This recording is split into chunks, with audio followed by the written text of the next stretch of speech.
So a reminder, the Schweikert rallies every single Monday, 9 o'clock to 10 o'clock. We will move it up to 8:30 as it gets warmer and warmer.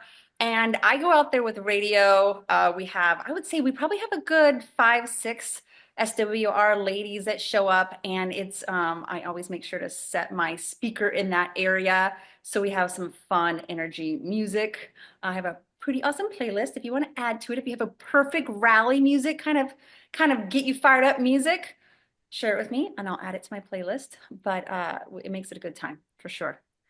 Um, and I say we go ahead and get started. Well, Rebecca, I know that Rebecca has been on before, but for those of you who don't know Rebecca, because she's kind of intermittently kind of jumped on, Rebecca is a wonderful friend who actually, we didn't know each other before, but we worked on the override together a couple years back. And she was just a powerhouse and knowledgeable and helpful and has a background in CPA, so she knew how to work the books. And so she's joined our team with the Protect SUSD as our treasurer and kicked ass in so many ways as our treasurer. So, and she's all around literally just everybody's best friend. Everybody just seems to know Rebecca and love Rebecca. And so we just like to involve her in things that we do, whether she always likes it or not. And I mean, what an amazing intro. How can you feel badly about yourself with that intro? Yeah, well, it's the truth. It is the truth. So, but for this morning, we are going to have Dr. Sherlin on, who we've had again also in the past. And she is going to give us a little well-being checkup. How about that? Dr. Sherlin, take it away. You're on mute, though. Thank you. Oh, hello everyone. Good to see people again. And I wanted to start off today with a little bit of a story. And it's the story of the starfish. And in this, 1 second. Is oh, there a way we can spotlight Dr. Sherlin so you guys can see her face versus our faces? Let's see. 1 second. oh, all right, There there we I go. So in this story of the starfish, there's a woman walking along the beach and she sees all these starfish that have washed ashore and they are drying out and they are dying in the sun. And she sees this and she gets to work. She picks one up and she begins throwing it back into the sea. At the same time, there are a couple of other people approaching from the other side, and they too see all these starfish. And they feel the same sadness, despair, despondency over, oh my goodness, how sad this is, how horrible. But instead, they keep walking and they see her and they see her throwing them in and they say, what difference does it make? It's pointless. And at that moment, she picks one up and she puts it back into the water and she says, well, I just made all the difference for that one, didn't I? And I've been thinking a lot about that story over these past couple of months. And it's actually been quite an inspiration for me to the point where I've never had a tattoo. I think I'm getting a starfish tattooed. And what that story for me really illuminates is the power of activism and engagement. And what we know, certainly all of us right now, I think everyone is on this call because we feel that sense of there is so much happening. We feel at times like those two other people, and we don't know what to do because it feels so overwhelming. And when we are in that place, that is when we feel political distress, which is really a unique kind of anxiety. Our bodies are not meant to sustain that chronic feeling of overwhelmed. And it does take a toll on us when we're in that place, when we are just observing and we know what's happening, but we don't feel that we can make a difference. And in contrast, when we take that action, when we engage in whatever form, and there's, a lot more data coming out on this. One, it's really protective psychologically, but it actually boosts our well-being. And it does that in a number of ways, that it creates a sense of agency and control versus that feeling of helplessness, but it also really fosters a sense of community and belonging. And going back to, previously on these Zooms, I've talked about the power of positive psychology, in particular, the acronym PERMA, which stands for positive emotion, engagement, relationships, meaning, accomplishment, and health. And what we are finding is that when we do engage, we do get those benefits. And so I think of myself and, last Saturday, I was not feeling like going to the protest at the Capitol, and yet decided, okay, I'm going to do it. And certainly the positive emotions were there. It felt good to show up. I was engaged. Anytime we're being active in that way, we're present, we're doing something. Relationships, met up with friends, and I'm also getting calls from people who are saying, I've never done this before. I'm kind of scared. I know you do this. Can I come with you? And to me, in those moments, I feel like the woman who's standing there throwing the starfish back into the sea. And I have other people who are standing there saying, well, this is overwhelming, but if you're doing it, I can do this too. And we do find that that's happening. And that's part of the benefits of engagement, of activism. It is how we counteract the despair. So that relationship, that community, that connection component. M in PERMA stands for meaning. And it's certainly meaningful. And when we are living our lives in a way that is driven by our values, we do feel at peace, even in spite of whatever is happening. And I know for so many people, when they do feel that overwhelm and that sense of inertia or frozenness, part of what happens and part of the cost to their well-being is because they don't feel that sense of that they're not living in a way that's in accordance with their values. And so activism can really help that. Certainly, there's that sense of accomplishment. And health-wise, that engagement lowers our cortisol levels, which is good for us. And okay, quite honestly, when I'm at the Capitol and we're marching, do I turn on my steps and do I get a lot of my like fitness in and miles in? I do. So it's kind of an added bonus there. Not always there, but it is something to think about. So I guess I just really encourage you all to think about, okay, who do I want to be? Who do I want to show up?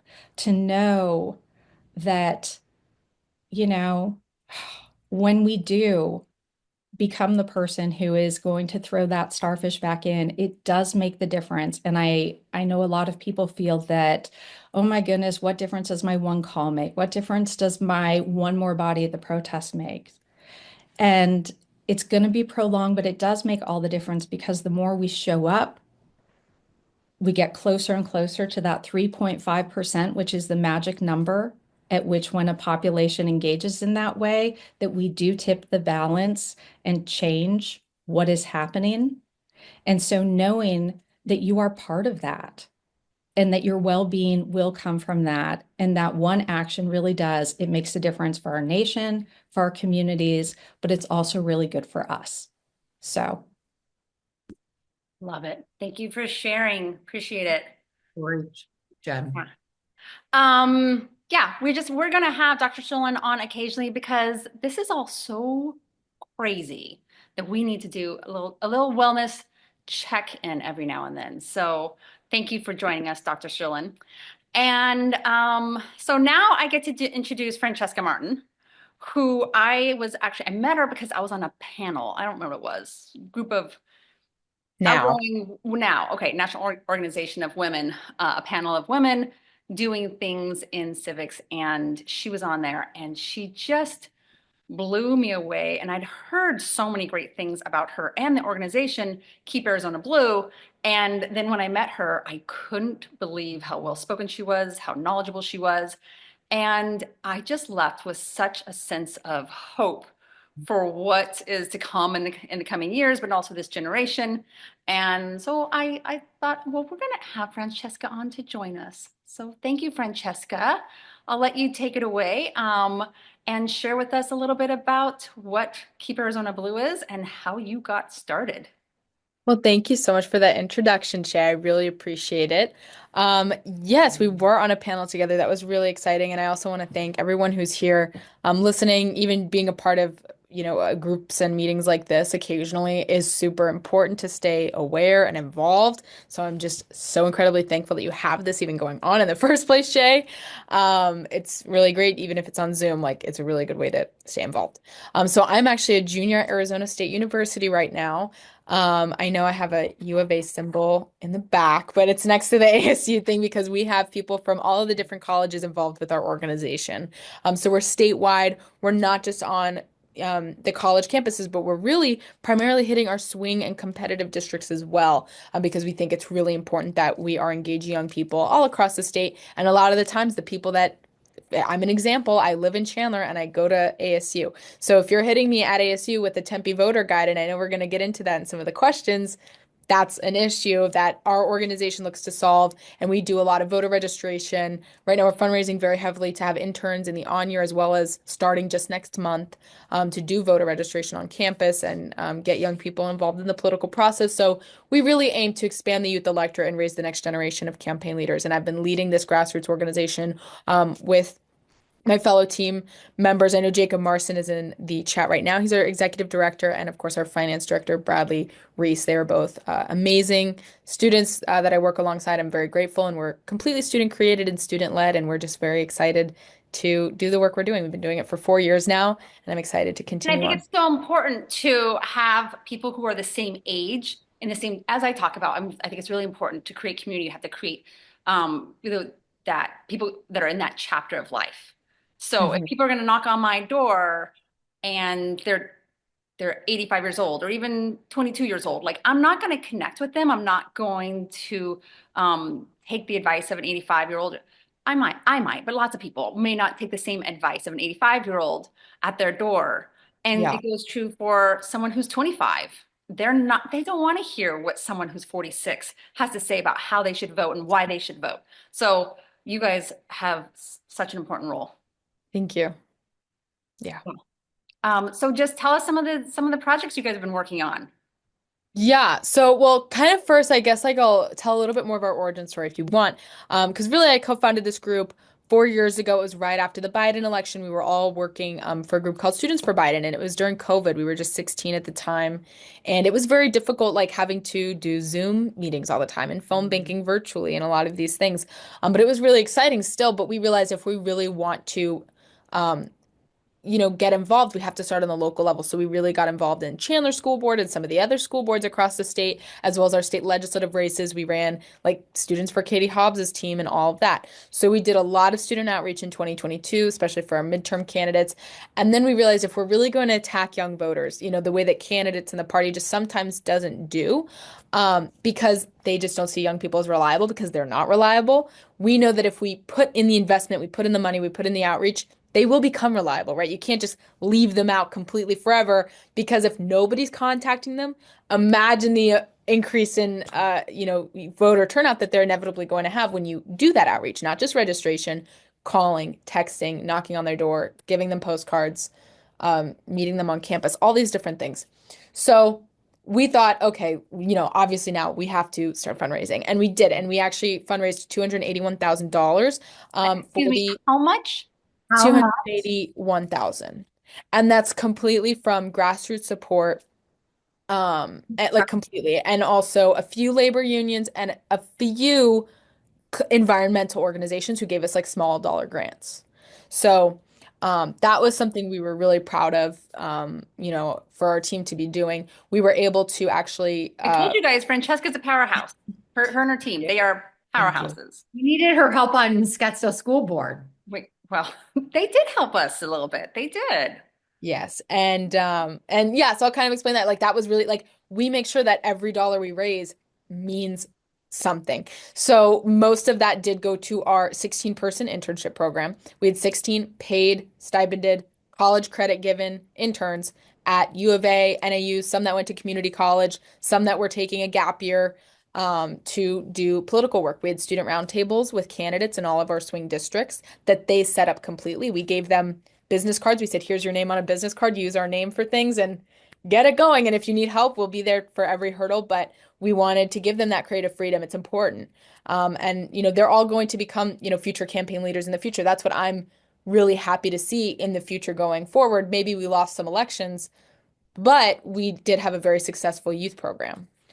Mhm. And so we're continuing that again this year, and that's mainly what we're working on right now, bringing on interns, bringing on people that are going to do voter registration on campus starting in August. And it's just very important that we have that. Even right now, too, we're kind of working on some student-focused town halls. So I know there's a lot of town halls going on across the state, but we're really putting an emphasis on getting young people at those types of events. Um, because to us it's important. I mean, even if it wasn't for I mean, we did over 100,000 text banks of our Gen Z Decide candidates. So we actually endorsed candidates. We also had specific, like, special candidates that had a critical election. So when I say our dollars counted, it was areas like Scottsdale. We sent out over 100,000 texts, 30,000 calls, and that was Now phone help banks. me. Do you actually target your, Yes, you do 18 to actually target 29 youth? year olds. So that was all the digital outreach. And then we did a lot of in-person. So other than the roundtables we did last cycle, we had a huge campus presence. So when no one was doing anything, I don't know if you're familiar with the groups like Turning Point USA on campus, they're handing out fast food. They're handing out um, like many, MAGA hats for free. It should have been maroon and gold on my, I'm a junior. I go there and what do I see? I see all red. So that wasn't really super exciting to see, and nobody else was doing anything to counter that messaging. And so what we did was, within a couple of days, weeks before the election, we were like, if we can't get anybody else to do something, we'll do it ourselves. We had a group in California call us and actually give us money to buy thousands of donuts every morning. I was going, and Jacob, who I know is in the chat, every morning to get donuts constantly to hand them out on campus. We created logos for candidates on, like, branded through the school to hand out for free. Thousands of shirts we gave out for free. Nobody knows that was us, and that's okay. We don't need the credit for it. But I say this because that's the kind of work that we do. We need to do rapid response. If, there's no, like, overhead. When I say we're student created and student led, I mean, it was Jacob, Bradley, and I in a room. We have to do this. We're going to do it now. Let's get it done. And we did. And we were really excited to do that. So we, of course, are going to replicate that again for the midterms when we expect to see even less of a presence by candidates and people. We even are the only one of the only kind of more progressive organizations to invest in a individualized voter guide that we worked with an analytics team to get that done with all of our approved candidates. They So did if a you beautiful job. It was something that I've been also trying to work on, and I couldn't get it achieved. And they did. It was this great set where you would be able to log in, put in your name and your address, and it popped up your exact ballot and their recommendations. It was outstanding. And yeah, we need to Thank you. push that out to everybody in the future. But can I back up a little bit and ask you what that's like to have Turning Point on campus? I know they roll in with buses and what's that like, and what's that like for that division? Because to my understanding, there's quite a division between the girls and boys in your age, and how they think. And I would think dating sucks right now. I would think it Yes. sucks.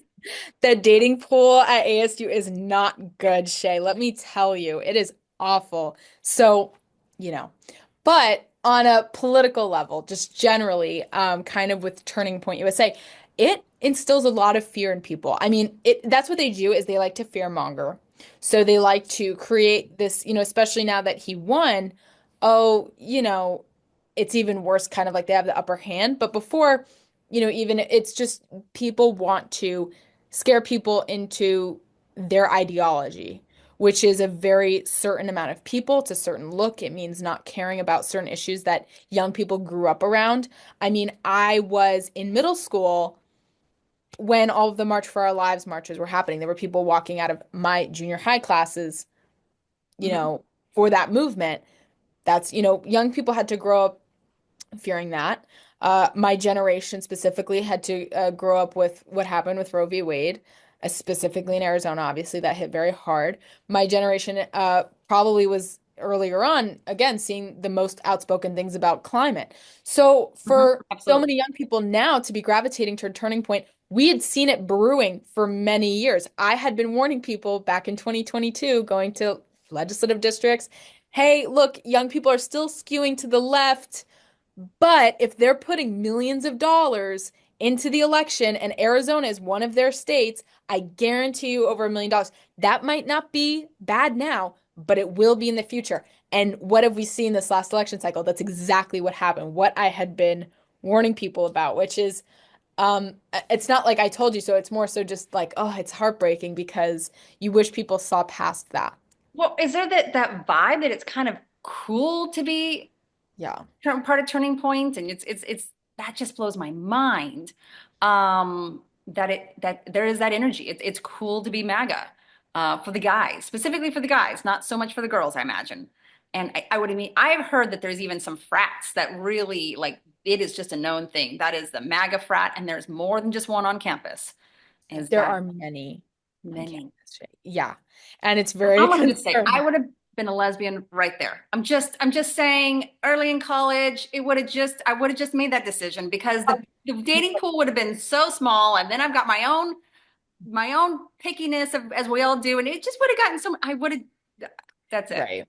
Yeah. Well, yes, th there are many frats that skew MAGA. And it when you talk about, yes, are a lot of, young men, is there a divide? There's definitely a divide. But more so, it's just that it's not cool to be um, a Democrat right now. It's almost, but it's not that it's not cool to be a Democrat. It's just not cool to care. It's more cool to just be like, whatever, nothing's going to change anyway. And it's so difficult Difference. because I know everyone did grow up the same way I did, caring about other people. That's an important thing. It's almost been turned cool not to care. I know someone in the chat just said, what is the top issue for students right now? If that was the entire message, right now, like the top issue a lot for young people is the economy, what they're feeling financially immediately. I get that. I live my life getting gas and going to restaurants, and I live at home, which is I'm very thankful for. That's why I can do what I do. So I'm thankful for that. But when people don't feel their immediate needs are being met, like in their circumstance, they can't do anything else. So for young people, they need to be able to afford a home. They need to be able to afford their living expenses every month, keep a roof over their head. And somehow MAGA's been a better messenger for that. And not only messenger, everyone talks about messaging. It's not messaging, it's actually putting that message into an outreach. When I talked about before, young people, they don't get contacted. You can have messaging all you want, or like a culture all you want. The Democrats haven't met that cultural moment, obviously, because the Republican Party is gaining with young people, and that's a big divide. However, it's just very difficult, How I do we guess. meet it? So give me an example. Like in text messages, we know that like you always have to have an image. An Yeah. image sometimes could be funny. Connor Callahan actually ended up doing one text out, mass text out, that was actually quite hilarious. It didn't get received that well by some people, but I think it actually got received better by the younger group. Like, is that what it is? Like you just Well, speak their not even language? that. Shay, just getting it to young people. I'm not saying Connor specifically, but a lot of candidates, like when they send out texts, it's usually they do the demographics, right? They do, okay, we're going to do it in CD1. Okay, we're going to do it to 50 to 80-year-olds. Okay, we're going to do it to 30 or likely voters. And if it's a likely voter, they're not going to be young people because they have it, maybe it's their first time voting. So I'm not even saying it's like the message of what's funny or what's not. It's just the mere, hey, an election's coming up. I'm texting you. My name is blah, blah, blah. I'm running for school board. That could determine an election, especially when we're winning or losing by a few hundred votes. Ooh, you know how there's PC. So sorry, Rebecca, you go ahead. I kept Sorry, saying. really quickly, how do you, the thing I always struggle with younger people or people in a demographic that are probably the financial, if economics is their thing, how are you connecting that for them that what is MAGA doing that's saying we're helping you in these ways that Democrats just aren't because that they're not hearing that and it's bananas to me. It's like counterintuitive. I'm like, well, they're not going to help you anymore. So, but we obviously they're feeling it, the love somehow. Yeah, and it's mostly because of the way they talk. It's not any concrete policy. Yeah. Um, right? Like their policies actually have hurt people. And that's why now you're seeing everyone talk about tariffs. Like that actually that's hurt his youth support a lot because maybe there's a lot of young people who go out and do investments or they're into finance and they see that, oh, this is not good for us, or our daily expenses. So that is going to hurt that side of things. But when he's only talking about that sort of stuff and then he's saying F you to every other issue, that resonates with people because they're like, yeah, you're right. F you to every other issue. I want to Eggs talk are the about, issue. Eggs are the issue. Yeah. yeah, I want to talk about my being able to afford a home, even though we all know that that administration would never care about the working person or someone who's trying just to get by and make ends meet. That's not what they care about, but because they lie, that's been the GOP strategy for the reason it's called the grand old party is because it is a grand old party of lying for years, for decades. That's what they've always done, and it's how they win. And it's very unfortunate because then they don't deliver for young people at all. Meanwhile, under Biden's administration, many times we had a lot of great things, the Inflation Reduction Act, the bipartisan infrastructure law, student loan debt relief, a lot of those things. And maybe again, some didn't 100% follow through. Some did, and it helped a lot of people. And it's connecting that for people. Of course, the effects you feel won't be for a while. So it's not like an immediate, like, oh my God, Trump just said he's going to let me get a home next year. So yeah, that's going to resonate more with the young person than that their costs actually being lower, but they don't know who did it.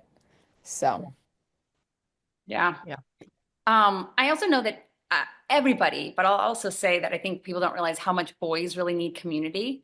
And they find community at times in finding like-minded people and something to hate together. We all know that it's when you get a group of people to hate one thing together, it binds them. And so that I think is one of the reasons also why young men are connecting with others and feeling this sense of connection and then craving that sense of connection, even though it's based off of something that's awful, awful. yeah. And that's why it is a pipeline, right? Because it could be like a few very normal masculine things, okay. And then it tends to be this idea that, well, and people always make this joke, everyone's a potential millionaire, right? So let's not, I don't want to give Social Security to someone if one day I'm going to get rich. Why would someone want to do that? It's taking people out of that mindset, kind of, which I think is an important thing we have to do. It's like, no, you do deserve to have a pension, even if you only make a certain amount of money and you don't end up being a millionaire. Not everyone's going to be a millionaire because there's always going to be people less fortunate than you. That's just life. And maybe also we've just grown up in a culture that does stress the importance of like, you could be an influencer, you could be a movie star, you could be a singer. Sometimes you will work a job that you're very happy at and it fulfills you and it's not about being famous. And you're And not going to that's make that money. So fine. you better rely on government services. Right. And Sorry, Yeah. I want to ask you, because we're going to run out of time. I know that most college students vote on election day. yeah. How are the lines? What is that like? Is there anything that we can do to help?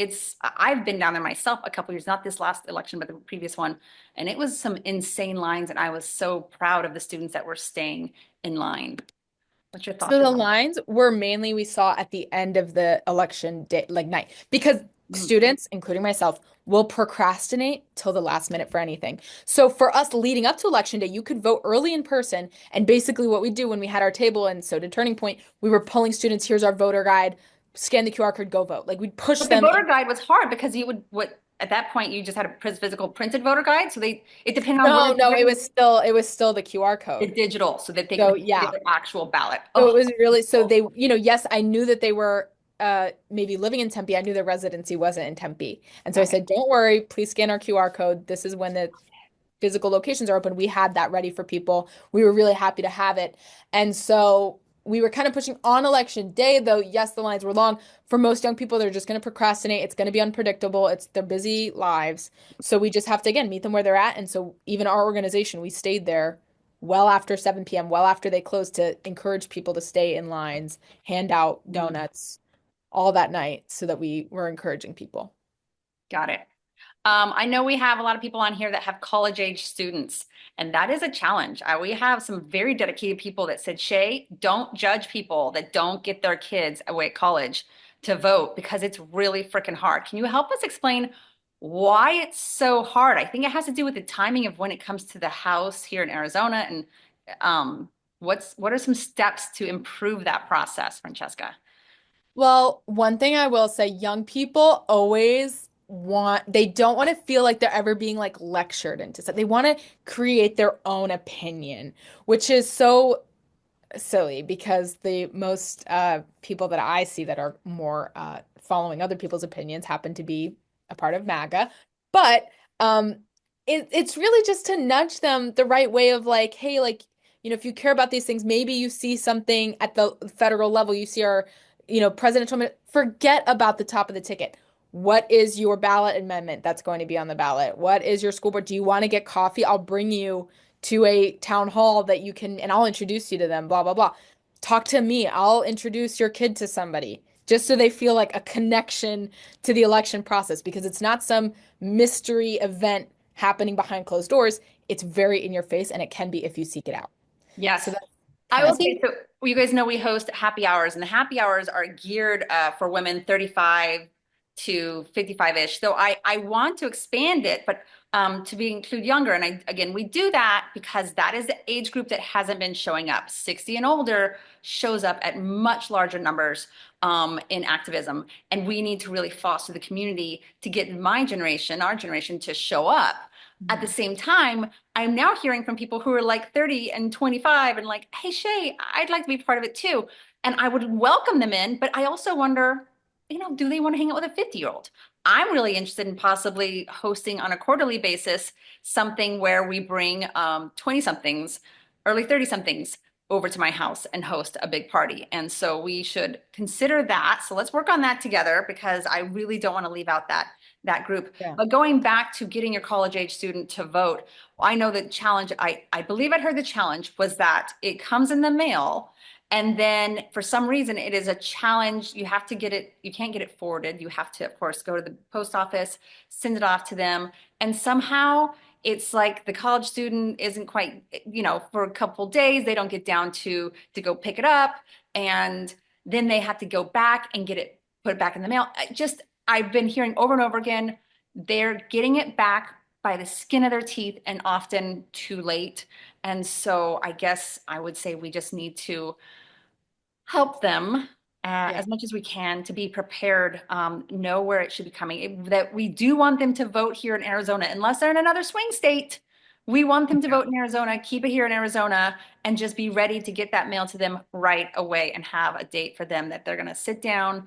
I know Dr. Sherlin sent me a great photo of her and her daughter hanging out together with their group of friends all at their house. And they made an evening of it, like dinner and everything.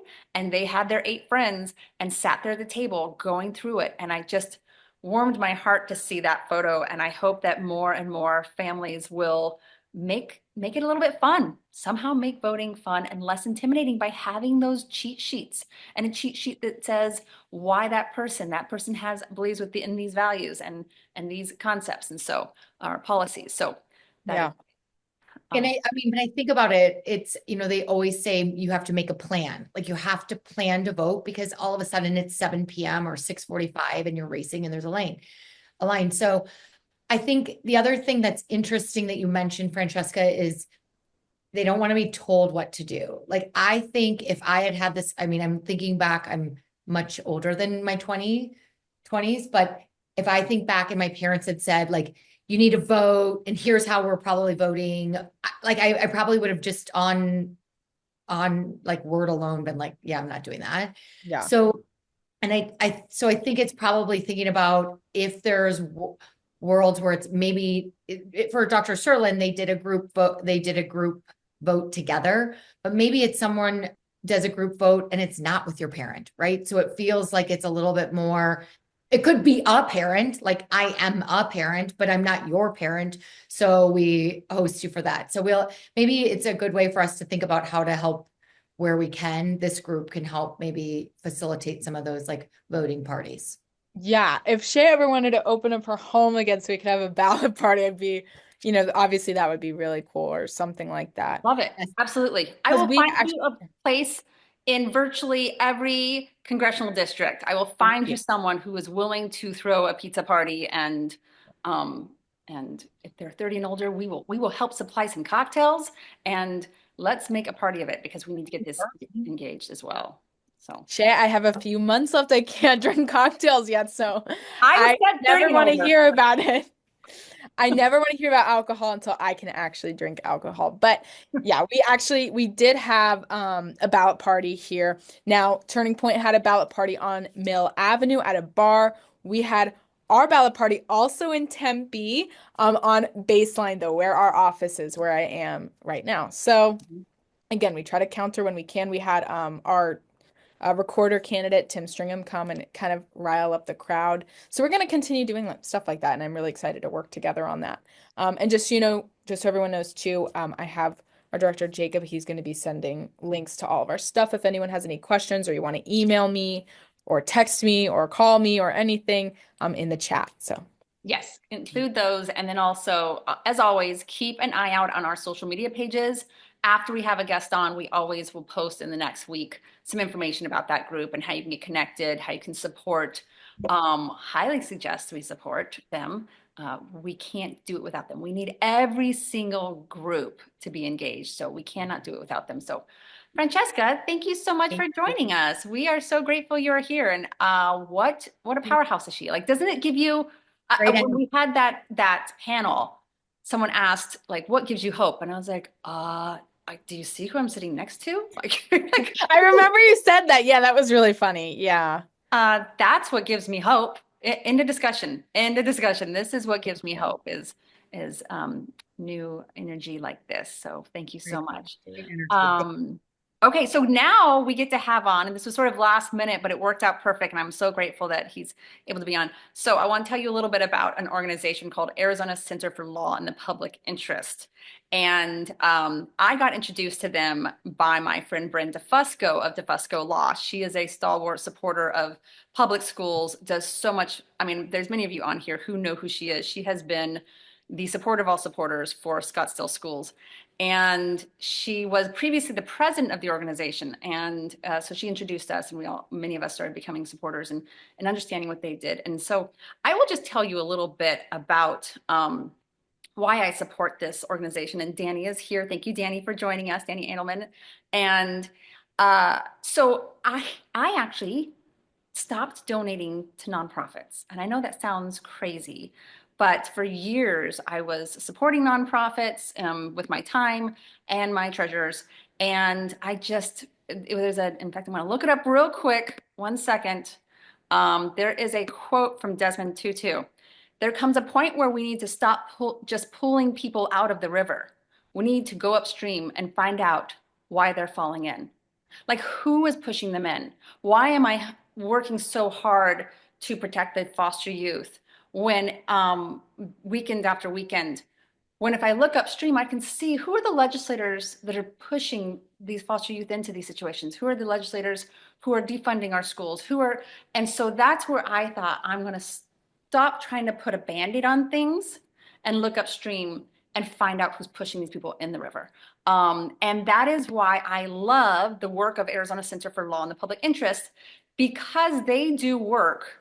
Well, the truth is, we don't have control of the legislature here in Arizona, and we haven't for something like 20 years. It's insane. And so once we know we don't have control, thank God we have our wonderful Katie Hobbs, who can veto things. But there's stuff that's going to get through, of course.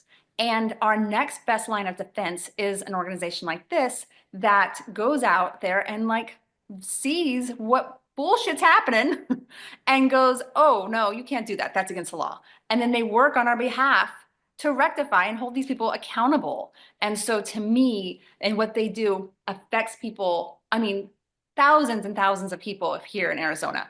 And again, so that's not putting a band-aid on it. That is like stopping it upriver. Like, nope, you're not throwing them in. We're going to stop that. So that is my explanation of what Arizona Center for Law and the Public Interest is. And Danny, can you give us a little better explanation of what you guys are all about? I can. First of all, Really big legal I, term. Oh, sorry? Throw in some really big legal terms. Oh, you bet. Habeas corpus. Um, so the Center for Law and the Public Interest, Arizona Center for Law and the Public Interest, we're a public interest law firm. We never charge anybody for our services. Everything we do is pro bono. We focus on impact cases. So we try to do the most good for the most people, and we try to represent people and groups who otherwise have no voice. A big part of what we do is holding the government accountable. Like this whole discussion is super inspiring to me. We are nonpartisan. But if the people who care about things that you care about aren't the ones winning elections and aren't in control of the legislature and are doing things that violate the Constitution all the time, um, the best way to go upstream, as Shay said, elect the right people. But if you haven't elected the right people, at least hold them accountable to follow the law and follow the Constitution. And that's where we come in. So the center, we focus on four different areas. So one of them, this is what drew me to the center, where I joined the board of directors 31 years ago, and was a board member for 25 years before I became the director and do this full time.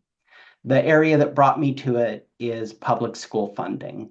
The center won a case 31 years ago that declared the way that Arizona funds schools to be unconstitutional. And there's a part in our Constitution that says the legislature has to fund a general and uniform system of public education. There's nothing in there about vouchers. There's not even anything in there about charter schools, but there is something in there about our public schools. And the way that Arizona funds them or funded them before this case, everything depended on the property value in your district for all the capital needs of schools. If you can pass a bond and you can pass an override, you can do all these things. If you have terrible property values in your areas, you can't even, first of all, it's very unlikely you can pass things, but even if you can, um, there's no money there. So you would have a giant tax rate and it wouldn't do nearly enough to be able to fix your roof. So the Arizona Supreme Court, in a case that we brought, declared that unconstitutional.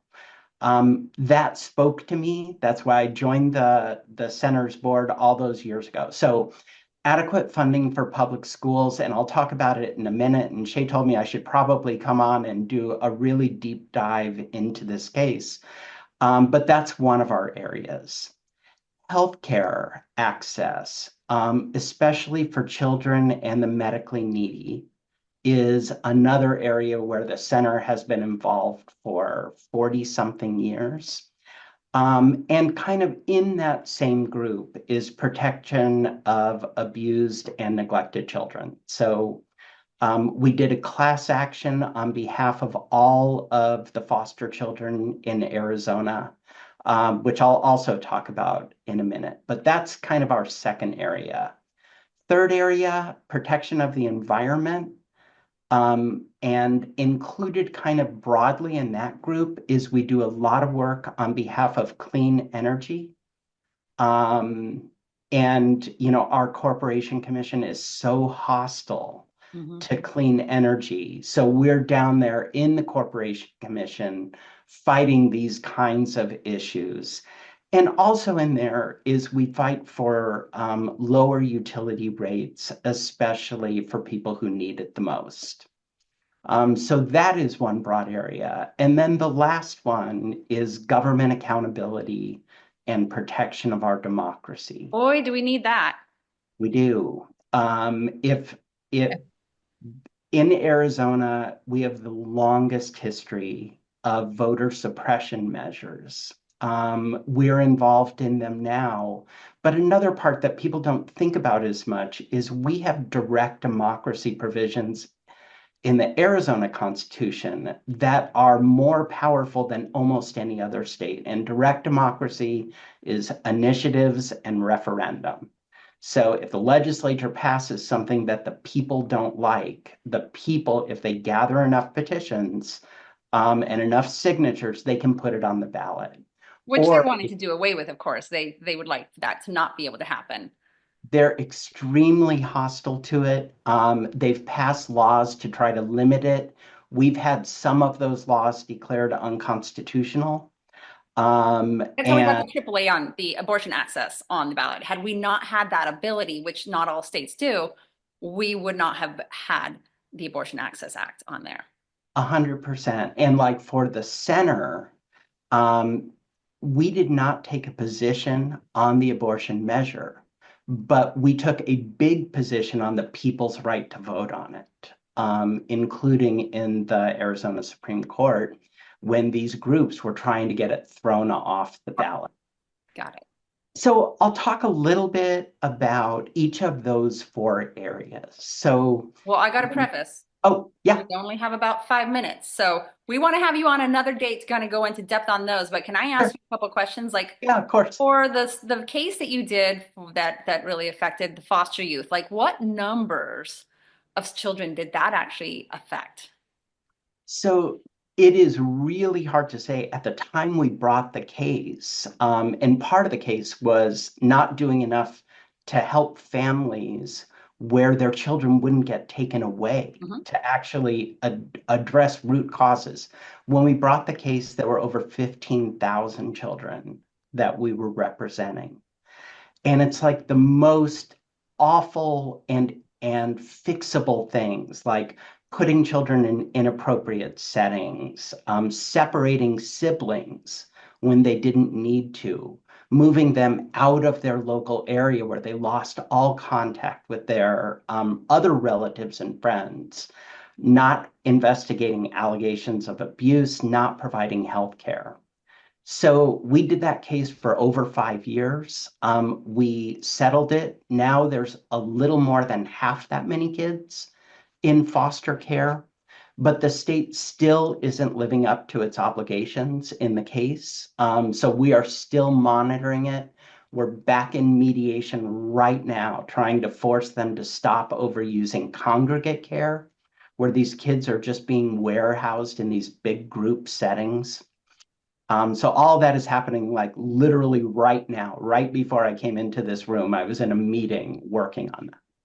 So you guys can see why I no longer, again, and I was the director of teen life skills at a great organization called Jacobs Mission Center, where once a month we brought teenagers in to give them a life skill, including sex education, human health and development, which was really, really attacked by the community, the Mormon community that I was doing that. But I will just say that while my work was important, a lot of my time and effort there, I realized it needs to be focused on organizations like you guys that can affect thousands. Where here I am on a weekend helping 50, my efforts and energy, volunteer time, and money with you guys could affect thousands and thousands, tens of thousands. And so I know we also have Bryn on here, who is our dear friend, who of course is on the board and was previously the president. So we'll, Stacy, if you don't mind popping her on the screen, I know just to let her chime in as well, if she's still on. We'll see. Danny, you go ahead and continue though, please. Sorry. Hang on, I'm looking for her. Okay. I feel like, Shay, that you always are so good about directing people to think about, when you've talked to me about things like, if you can help at this level, if you just step one level up, you can help so many more people. Like the impact is just so much more broad. And it's not necessarily more time or money. It's just doing it in a different context and where you can affect I think that's 10 right. times, 100 times more people. So that's my. And like our public education work, that is the whole idea. So I've been all over the state, and you go, 100 miles outside of Phoenix in any direction, and these schools are falling apart. And they just have nobody else to advocate for them. There's nobody in these towns that can do it except in a lawsuit. I mean, that's the only place that they get heard. Because So let me remind everybody here, what we experience for our schools here in Scottsdale and many surrounding cities, we pass budget overrides that help give our taxpayers the chance to help our schools to the tune of $37 million for the different DAA and M&O overrides. Plus, we have bonds that help us build our schools. When you have districts out there that don't pass those, they're operating at, I don't know, like half the amount of budget that we operate at. So trust me, when you complain like, oh, my kid's school, their bathroom toilets or some of the seats are cracked, it's nothing like like what these other schools are experiencing. We're one 48th of these funded in the rural nation. schools, they literally had mushrooms growing out of the floor because they had so many leaks and so many things that the state refused to fix for these guys. So I see Bryn waving her hand there. So she's Go here. ahead, Bren. I'm trying. I don't know. Can everyone hear me? Yeah. Okay. I'm sorry. I'm operating on no sleep. I took a red eye out with a bunch of teenagers, so I apologize that I'm not able to figure out how to turn my video on, but hopefully everybody can just hear me. And I just wanted to say, first of all, Danny, thank you for taking time right today to come on. And I appreciate everybody listening to Danny and being receptive to learning more about the center. I've been on the board for several years now. One of the things that we really struggle with is messaging and how to get people who are not attorneys engaged with the center, and understanding the work that we do. There seems to be a lot of hesitancy, and it's understandable if you're not an attorney, but there seems to be some hesitancy from the general public surrounding litigation. Kind of, hesitancy. Well, I don't want to pay for people to sue people, and they Yeah, you don't. do. And so, I'm sorry. Yeah, I do. I do. Sue their Well, ass. right, and you get that, and others do, but we really do. I think I hope Danny will agree with me that we do sometimes struggle with our messaging and getting people engaged to understand. It's kind of a nuance messaging, and so I'm not now, but if anyone ever wants to reach out and chat with me about better ways to get, like in my mind, I think everyone who sends their kid to public school should be supporting the center. I don't know how every family who sends their kids to public school should understand that, like the debt that is owed. It's not the debt, but just the impact that the work that the center has done for public schools. And that's just one example. Mhm. But anyway, so I'm receptive to feedback and insight on that. Obviously not in this call, but anyway, thank you. Yeah, of course, absolutely. I will also say, one of the reasons I wanted to hurry up and get Danny on is because you guys have your big once a year fundraiser happening, and I believe I've been to two in the past. They're always absolutely beautiful, and I will just tell you there are people that love and support what you guys do, and so you guys get a great discount on your catering and things like that. So, it is just such a beautiful, lovely evening. And this year, it's actually May 10th. I will also include information about the event in our posts on social media, but it's May 10th and it's at the Desert Botanical Gardens. So it's just going to be a twinkling, beautiful, gorgeous, nice with food and cocktails. And I know that I don't know if it's an open bar, but it is. Okay. Of course. And there is a wonderful, wonderful food every single year. And it's just a really great time. And I love, again, it is the one and only organization that I donate to, and it is also tax deductible. So that is beautiful. So come out for a wonderful, wonderful evening. Join me. There's a couple other people. Christy is in our group. She's a lawyer who's just now getting introduced to the organization. She's going to be there with me. Would just love for you guys to join us and start becoming supporters. So, Tova's going to be there. Of course she would be. Of course. Any last thoughts, Danny, that you want to share with us? No, I mean, I guess just that the law is sort of the last protection for democracy. Mhm. So sometimes they don't care how right you are, you just got to sue them. Mhm. Mhm.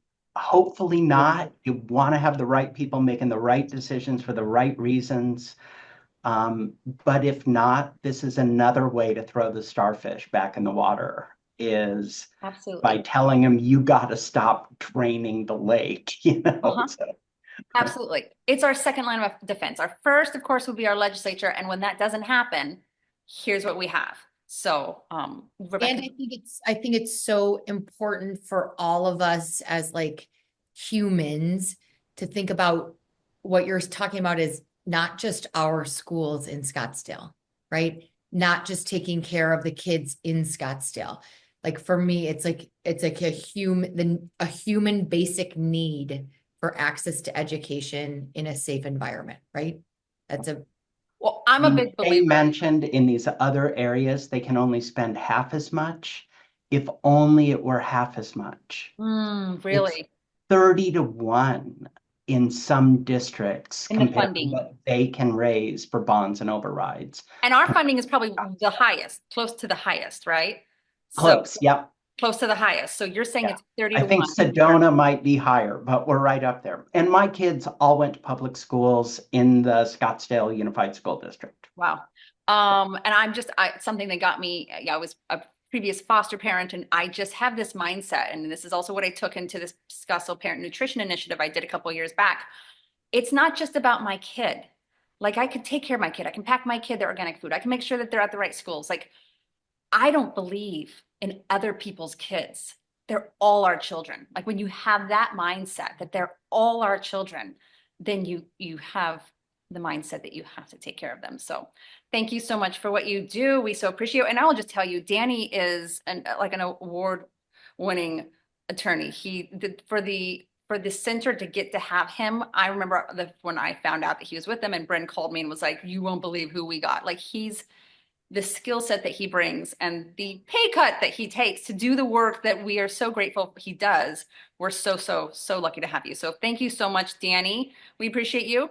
And we're going to move over to action steps because we have just a few more minutes, and we really like to keep on time for you guys. We value some of you are on your lunch breaks. So let's see. I talked about the May 10th event. We talked about the Schweikert rallies. I'm having Adrian Fontes to my house. Secretary of State Adrian Fontes is coming to my house for a dinner party and cocktails. If you would like that invite, respond, look at the newsletters, because it's going to be in there and it's going to fill up quickly. So let me know. Also, we have happy hour May 1st. This time we're doing up at the VIG in North Scottsdale, McDowell Mountain area. So rally your friends who also live up there, who really often feel alone because it's very red up there. I know some of you are on here and know it is red up there, and it would feel good to find some like-minded ladies.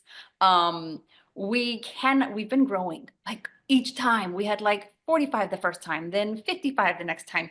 And people have such a great time at these happy hours. I do expect that this is going to be 65, 70, 75 people.